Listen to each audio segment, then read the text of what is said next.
país? ¿Cómo están? Mi nombre es Adrián Noriega, un placer que nos dejen entrar en casa para informarles. Y como decía Pablo y como decía Daniela, hay muchísima información. Y una de las noticias que se estaba esperando y mucho tenía que ver con los estudios que se hicieron sobre el cuerpo de Ángeles. Y estos estudios habrían arrojado que debajo de sus uñas hay ADN del encargado del edificio, del portero de Mangieri en las uñas. Pero también habría en las sogas encontradas otro perfil masculino de ADN, con lo cual se puede inferir que esto compromete mucho más a Mangieri, pero también rápidamente hay que investigar de quién es el otro ADN masculino que se habría encontrado también en el cuerpo de Ángeles. Vamos rápidamente a Rubén Suárez, enseguida se suma Mauro Zeta a esta mesa de trabajo. Rubén Suárez está allí en tribunales. Rubén, buenas tardes. ¿Cuáles son las últimas novedades? Es así, Adrián, precisamente en el juzgado de instrucción número 17, donde se concentra toda la investigación, el lugar donde por primera vez y para oficializar como abogado defensor llegó el doctor Marcelo Biondi, recién se retiraba, también los peritos de parte, el licenciado Locles, entre otros que algunos de ellos continúan en el interior. Lo último que se conoce, y esto es ya un resultado oficial de los peritajes que se encontró, muestra de ADN, esto es un perfil genético, de Jorge Mangieri en las uñas de Ángeles Rawson. Esto compromete la situación de Ángeles Rawson, de Jorge Mangieri, del portero, que es el único detenido y acusado por este crimen. Vos hacías referencia de la otra situación, que por ahora no es un dato oficial acerca de las sogas, pero sí trasciende por parte, siempre vamos a decir quién lo dice, por parte de los abogados defensores de Jorge Mangieri. Esto se conoció en las últimas horas, fue el propio doctor, el abogado Marcelo Biondi quien lo dijo, que en una de las sogas precisamente, en los pies, que estaba maniatada, en los pies de Ángeles Rawson, en las sogas se encontraron dos perfiles masculinos. Atención que todavía no se sabe si pertenece a alguno de ellos a Jorge Mangieri y de quién es también el de la otra persona, porque hay que ver aquellos que manipularon ese lugar, o hasta, por ejemplo, el que vendió la soga, bueno, o el perito que trabajó en el lugar. Sí, lo que se conoce y lo que se está trabajando ahora es que se encontró material genético, ADN, en las uñas de Ángeles Rawson que pertenecen al portero, al único detenido, Jorge Mangieri. Cerca de las 4 de la tarde y hay mucha expectativa también, Adrián, estaremos aquí en vivo porque va a regresar ya con más datos el doctor Biondi, también con el licenciado Locles, el perito de parte, porque van a cotejar ellos con sus peritos, trabajar también con esas muestras. Antes de que se conozca ese resultado, el doctor Marcelo Biondi decía, ante una de las posibilidades, se lo preguntaba Mauro Zeta cuando hablaban en estudios, ante una de las posibilidades, ¿qué pasaba si realmente se comprobaba? Porque el propio abogado Biondi hablaba de que generaba mucha expectativa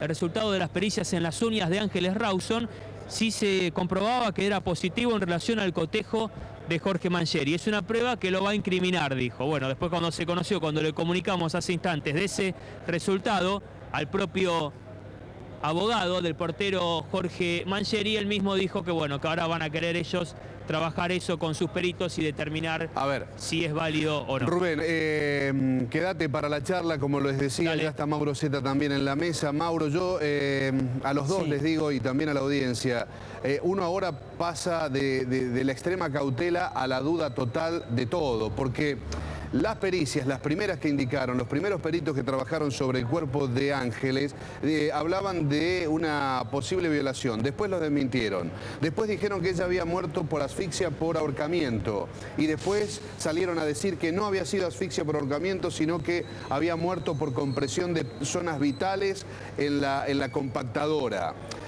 También de los peritajes hubo muchas idas y vueltas, no solamente periodísticas, no solamente de las redes sociales, no solamente de las suposiciones.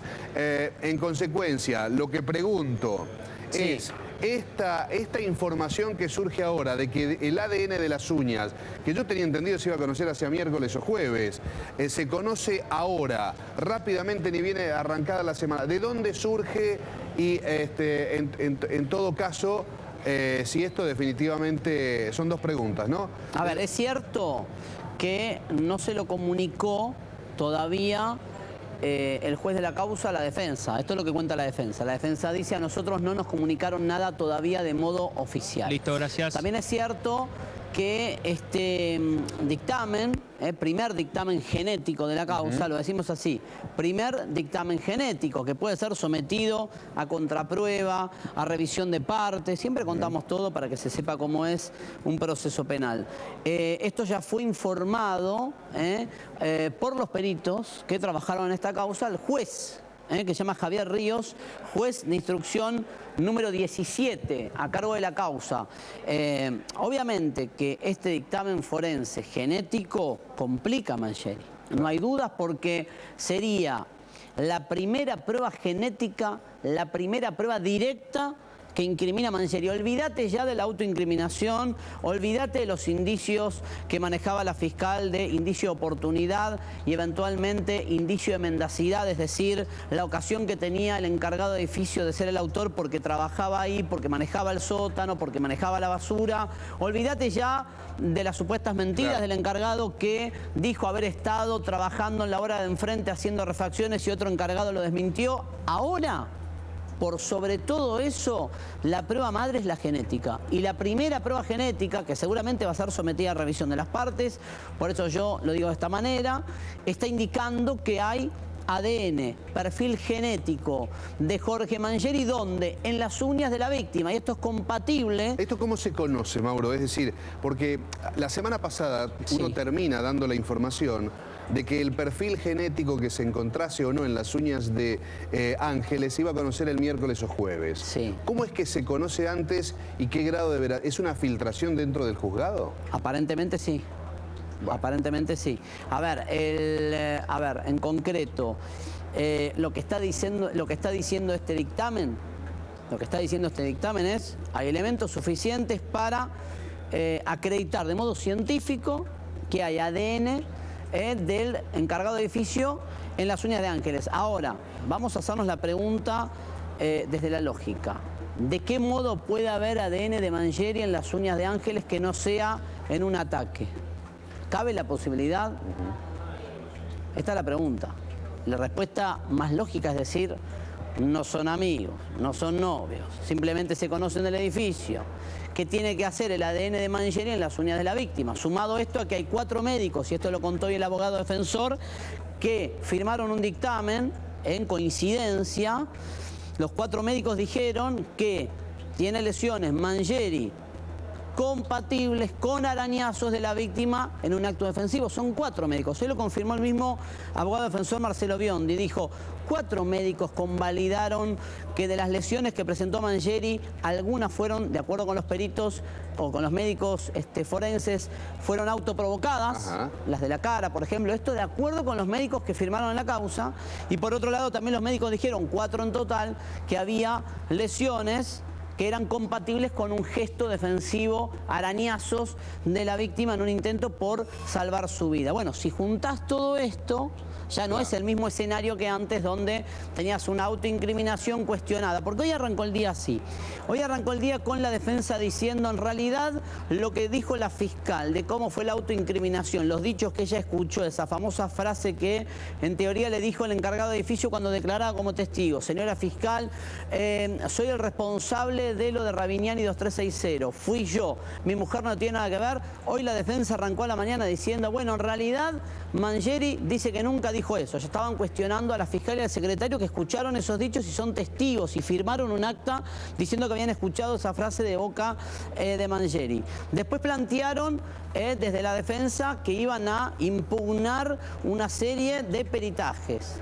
O ahora lo están haciendo enterados de este dictamen, que probablemente impugnen algunos peritajes. Bueno, ahora empieza el juego otra vez de la defensa, ya directamente con el juez Ríos, porque al juez se le vencen los plazos procesales el 2 de julio para determinar si con lo que tiene a mano puede dictar un procesamiento con prisión preventiva por el delito de homicidio. Alternativa, puede procesar con prisión preventiva o puede decretar una falta de mérito, es decir, que no alcanza la prueba suficiente para decir que Mangieri siga preso bajo el cargo, bajo la sospecha de ser el autor material del homicidio. Y en paralelo tenés la defensa que te dice, aparecieron 2 perfiles genéticos masculinos en las sogas que se usaron para atar a la víctima. conclusión de quién es o de quién o a quién pertenece ese perfil genético doble o de dos personas distintas. Uno puede ser Mangieri, otra prueba que lo complicaría. Ahora, una pregunta que hago. Ese otro perfil genético también, ¿no podría estar de antes en la zona? También, tranquilamente. Puede estar del vendedor de la ferretería, puede estar de la manipulación de los peritos en el lugar. Obviamente, claro, falta mucho en ese sentido, con ese peritaje. Falta mucho de la persona que terminó tocando el cuerpo en el seance también por error, por contaminación.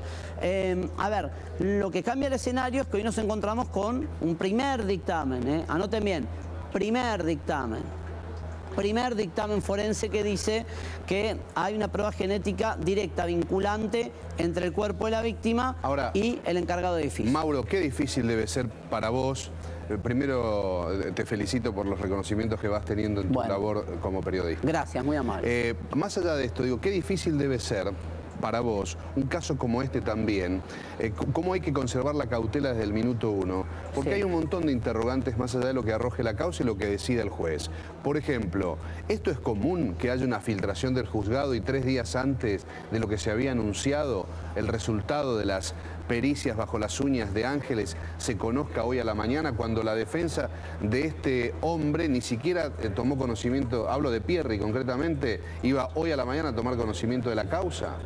La pregunta tiene esta respuesta. Siempre en las causas judiciales o policiales la información tiene que ver con lo que algunos llaman filtraciones o demás. Por eso vos fijate la incoherencia, ¿no? Muchos criticaron el comunicado de la Procuración. Sin embargo, tuvo valor. Más allá de que algunos decían el comunicado de la Procuración, donde dieron tanto detalle de cómo fue la autoincriminación y demás, fue exagerado. También está bueno que sea así, porque es mucho más claro todo cuando aparece un comunicado como el que tuvimos en nuestras manos, que no era una sentencia, y esto tampoco es una sentencia, esto es una prueba, no es una sentencia, puede pasar de todo en el camino a partir de ahora. Claro. Ahora, vale la pena y está bueno destacar que la Procuración emitió un comunicado, algunos lo cuestionaron, pero para mí es saludable, porque ahí justamente a los que, como vos te preguntás, ¿hay filtración? No hay filtración siempre. En los casos policiales y judiciales se trata de lo que nosotros llamamos las fuentes de información que te cuentan algo que no es que te lo cuentan alucinados. A ver, cuando contamos aquí en este noticiero que según el médico forense de San Martín, de la científica de San Martín, que había revisado el cuerpo en el lugar, Ángeles tenía signos de abuso sexual y de estrangulamiento, el médico ese que firmó ese dictamen se lo comunicó al fiscal de San Martín, Héctor Lleva. Digamos, en todo caso lo que hace el caso distinto, para mí lo que lo hace claramente distinto a tantos otros, es los contrapuntos que tiene entre un perito y otro, los contrapuntos que tiene entre una fiscal que estuvo a punto de detener a algún familiar directo de Ángeles Rawson y sobre la marcha cambió de hipótesis con la autoincriminación del portero. Entonces, sobre el tema del abuso, un primer perito dijo que había sido abusada. Después... No vale ese primer perito porque lo que vale, de acuerdo con el juez y con la fiscal, es el informe de autopsia del cuerpo médico forense. Ese primer dictamen descartado. ¿Y este informe de las uñas quién lo hace? Digo, ¿puede los pasar peritos lo mismo? Del cuerpo médico forense. Ah, no, ya lo hacen los peritos. Ya es la palabra que está tomando el juez como palabra santa, como palabra válida. También el informe sobre estas lesiones. Lo firmaron 4 médicos, él lo contaba ya, médicos oficiales, ¿sí? Lo contaba ya el abogado Marcelo Biondi, diciendo que 4 médicos distintos fueron los que convalidaron que había lesiones compatibles con un gesto de defensa de la víctima en el cuerpo de Mangieri. No son las únicas lesiones de Mangieri. No, hay en la cara también. Y en la espalda tenía algunas. Y en la espalda, y debajo una tetilla que no tenemos la fotografía. Lo que dijeron los médicos, todos firmaron lo mismo. Es cierto que no había médico de la defensa o perito de la defensa, que seguramente ahora van a tratar de impugnar o por lo menos de revisar. Y está bien, es el juego de un proceso penal. No hay que ofenderse porque un abogado te pida decir, bueno, quiero que mi médico revise o vea o esté al tanto de los peritajes que hay. Digo, tiene que estar al tanto. Es el derecho que tiene el acusado, imputado en este caso, todavía no procesado de Mangieri, a que velen por su derecho y por su garantía. Por eso insisto con esto. esto, esas son las lesiones. 4 médicos dijeron, las lesiones que se ven ahí son de 2 clases, algunas autoprovocadas, otras son gestos, signos de defensa a la víctima. Bueno, así se va armando el proceso penal, ahora, se va construyendo la prueba. Esperemos ahora a ver si hoy la Procuración saca un comunicado también, sería saludable, donde cuenten estos avances, esta prueba genética y demás. Hay que ver qué valor le dan, si le dan un valor decisivo, definitorio, si es una prueba más que suma sobre la sospecha que recae sobre el encargado. te propongo 2 reflexiones, Mauro. La primera, si fue Mangieri, hay que, digamos, el camino es más corto en algún punto y es descubrir cuál fue el móvil que llevó a este hombre, si fue Mangieri, Sí. a terminar matando a esta chica. Sí. Y en todo caso, un segundo interrogante, ¿estaba solo Mangieri? Y bueno, es una pregunta que se hace la Fiscalía, ¿no? En este caso ya delegó la instrucción en el juez Ríos, pero digo, la Fiscalía se preguntó varias veces si había una complicidad. Siempre en la hipótesis, como dice Adrián, de que sea Mangieri el autor material del homicidio, cuestión que empieza a tener un grado mayor de certeza, si querés, con esta prueba genética. Por lo menos se encamina más hacia esa hipótesis, ¿no? La prueba genética le da casi un curso para ese lado. Pero está bien la pregunta que haces. ¿Pudo haber un segundo homicida? Y otra pregunta, ¿qué va a hacer la defensa? ¿Van a plantear irregularidades en la toma de la muestra genética? Vamos a ver cómo sigue el proceso para adelante. Otra pregunta, Mauro, que no te pido todas las respuestas a vos, obviamente, pero sí las comparto en la reflexión es, bueno, esto es si fue Mangieri. Sí. Ahora, si no fue Mangieri, ¿qué pasó con el supuesto apriete que le hicieron en un auto Volkswagen Polo sin patente? ¿Quién es y por qué? Digo, como dice la defensa de Mangieri, que es un hombre que tiene mucho miedo por él, por su familia, si como dicen un montón de personas de su familia y vecinos, sería incapaz de cometer un crimen tan aberrante. Si esto fuese así, porque ya recién pensábamos, bueno, si fue Mangieri hay que descubrir por qué lo hizo y si colaboró alguien en este crimen. Ahora, si no fue Mangieri, ¿qué hay detrás de esto? Que hay gente que lo apura, suponiendo que esto sea verdad, que lo presiona. ¿Quién mató entonces a Ángeles? Digo, parece una ficción, ¿verdad? Una película, un guión cinematográfico. Porque, digamos, ¿quién interviene en este caso para querer inculpar al portero de un edificio si no fue Mangieri? Habría como una organización tremenda detrás, Mauro. Sí, yo se lo pregunté al defensor, le dije, si no fuera Mangieri, tenemos que pensar en una conspiración de la que participan, a ver, en la mirada de la defensa, ¿no? Participan la fiscal, el secretario, 4 médicos forenses, los policías que tenían la custodia y el traslado del detenido, los policías que investigaron. Suena mucho pensando que se trata de un crimen que ni siquiera tiene una aparente, lo decimos así, no tiene una aparente motivación político-mafiosa, ¿se entiende? A ver, si vos me decís, yo siempre hago este razonamiento, para pensar en una conspiración tal o un complot semejante de armado de prueba, tenés que pensar que aquí hubo gente decidida a plantar ADN, cambiar la prueba genética, torturar al sospechoso, fiscal y secretario convalidar los tormentos, médicos firmar tormentos que son visibles de acuerdo con la denuncia del acusado. Bueno, la pregunta es, si todo esto fuera cierto, estamos abriendo el juego de preguntas, tómenlo así, si todo esto fuera cierto, ¿quién sería el verdadero autor como para movilizar semejante nivel de complot? Tenés que pensar en un tremenda organización. Claro, y tenés que pensar en un tipo con capacidad total para manipular absolutamente todo. Pero la verdad es que se dijo, y todavía no hay tampoco demasiada luz sobre el tema, en el caso del crimen de la nenita, donde habría policías involucrados y el tema droga. Candela. Candela, gracias, Mauro. En el caso de Candela, todavía no hay, ¿no? ¿Verdad? Un camino claro de quién es, cómo y por qué, porque es más, no quedó nadie preso. Pero también pasó en el caso de Candela que se cuestionó el ADN. Vos fijate, por eso vieron que, a ver, yo elijo la cautela siempre, ¿no? Es mi política laboral de toda la vida ante este tipo de casos y me parece lo más sano. Caso Candela, vamos a traer el archivo, a la memoria como dice Adrián. En el caso Candela se cuestionó, me acuerdo, desde la defensa de algunos de los acusados, hoy ya libres por falta de mérito también, se cuestionó que habían plantado el ADN de Candela en un bol con arroz y comida de perro que había aparecido en la casa de color rosa, donde en teoría había estado cautiva la nena, ¿sí? Pero es distinto, la casa no pertenecía a ningún acusado. Y aquí la diferencia que yo veo, si tenés que comparar una prueba genética con otra, aquí se extrae la prueba genética, de acuerdo con el informe de tribunales, vinculante de las uñas del acusado directo del crimen. No estás encontrando ADN de Mangieri en, no sé, en la mochila. ¿Se entiende la diferencia? A ver, todo es posible, obviamente, y me parece que parte del descreimiento que tenemos y la cautela con la que nos manejamos tiene que ver con la experiencia de años que nos dan los casos que terminan siendo publicitados como éxito total y terminan siendo causas armadas. Yo quiero creer, a mí me encantaría creer, y de hecho estoy, dentro de la cautela que manejo, me da la sensación, haciendo este análisis con vos, Homero, de decir, tiene que estar todo el mundo complotado, la fiscal, el secretario para cambiar los dichos de Mangieri.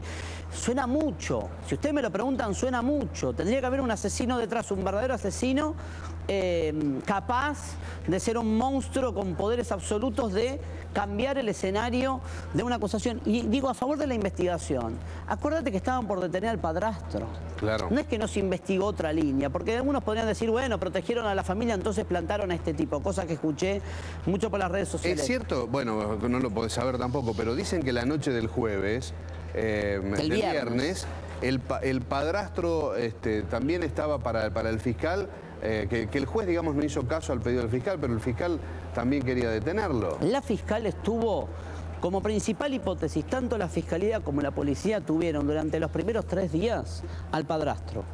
No le cerraba un montón de cosas. Aquí dijimos también que no alcanzaba con no me cierra para sospechar a una persona. Pero se comprobó que el padrastro estuvo en los lugares donde... La fiscal dice que sí. La fiscal dice que el padrastro realmente salió a hacer cobranzas al momento en el que supuestamente se cometió el homicidio. Tampoco está clara la hora con certeza. Digo, entonces, hoy tenemos un escenario, a ver, yo diría que en el grado de prueba que se requiere para un procesamiento con este dictamen forense, y sumás, yo te diría la prueba más importante desde lo genético. Ahora, le sumás eso a la autoincriminación, que es un indicio y no tiene valor de confesión. Le sumás los indicios de oportunidad, que el encargado maneja la basura, que tiene acceso al sótano. Y bueno, son elementos que lo empiezan a complicar cada vez más. Esperemos a ver qué dice la defensa. Ahora va a salir a hablar la defensa a las 4 de la tarde y tal vez tengan un planteo distinto. Por eso abran la cabeza para escuchar un planteo de la defensa diciéndote, no, miren, la verdad, no estamos de acuerdo con el dictamen de los peritos. No suena dudoso, no suena apresurado, no es concluyente como están diciendo los periodistas. Es una posibilidad. Es una posibilidad que tenemos que tener en cuenta. Los procesos penales son dinámicos, son cambiantes. Ahora, la prueba genética es importante. La prueba de laboratorio, yo te diría que te saca a un tipo de una escena o te lo pone de manera definitiva. ¿Qué explicación periodística le encontraste a esa larga noche que tuvimos todos, y vos sobre todo como periodista, la noche del viernes, sí, al despliegue que se hizo en la puerta de la fiscalía con policías con guantes de látex, con una especie de carpa que se montaba en la puerta? ¿Qué explicación le encontraste a ese? ¿Sabes que no sé? No sé. Digo, por tu experiencia de tantos años. No, pero parte de esa movida tuvo que ver con la llegada de un testigo que había aportado el Ministerio de Seguridad en la línea de acusar al padrastro, porque también escuché y leí por varios lados en las redes sociales que se protegía al padrastro por sus vínculos con el poder, cuando en realidad quien aporta un testigo contra el padrastro es el propio Ministerio de Seguridad. Pero hay más detalles seguramente que nos van a llegar desde tribunales.